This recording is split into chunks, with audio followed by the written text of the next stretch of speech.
Bismillahirrahmanirrahim. Assalamualaikum warahmatullahi wabarakatuh. Alhamdulillah rabbil alamin. Assalatu wassalamu ala asrofil anbiya wal mursalin wa ala alihi wa sahbihi ajma'in. Baiklah, perkenalkan, nama saya Edi Gunawan, NIM 22811300060. Dalam kesempatan ini saya akan menanggapi mengenai tujuan pendidikan Islam sesuai dengan Al-Quran dan As-Sunnah. Tujuannya adalah pertama, sesuai dengan Al-Quran terlebih dahulu.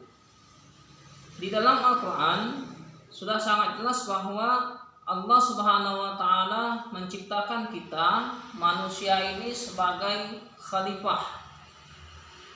Jadi tujuan pendidikan sesuai dengan Al-Quran itu artinya kita harus menjalankan fungsi kita sebagai manusia ini, yakni sebagai khalifah di atas muka bumi ini.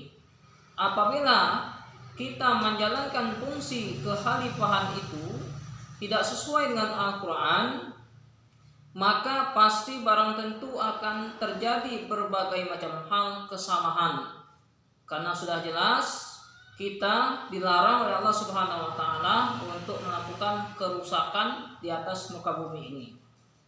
Oleh karena itulah, pendidikan yang harus kita lakukan harus sesuai dengan Al-Quran. Karena di dalam Al-Quran itu semua pedoman dan petunjuk terdapat di dalamnya. Sesuai dengan firman Allah, hudan lil muttaqin, yakni petunjuk bagi orang-orang yang bertakwa, dan petunjuk tersebut adalah Al-Quran. Itu yang pertama. Yang kedua, sesuai dengan sunnah.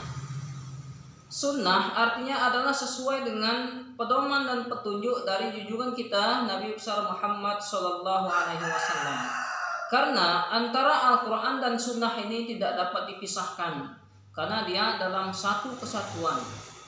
Jadi apabila kita melakukan suatu pendidikan, kalau tidak ada keterangan dari Al-Quran, maka kita harus mencari keterangan dari hadis Nabi Muhammad SAW sebagai pedoman kita dalam mengarungi pendidikan ini.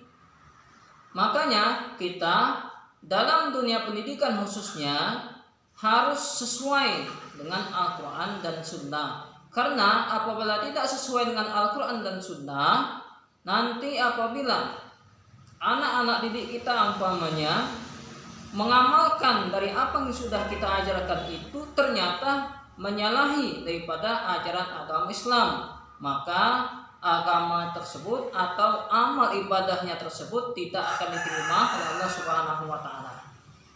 Sesuai dengan peringatan ataupun hadis Nabi Sallallahu Alaihi Wasallam, barang siapa yang beramal tanpa keterangan, maka amalnya tidak akan ditolak.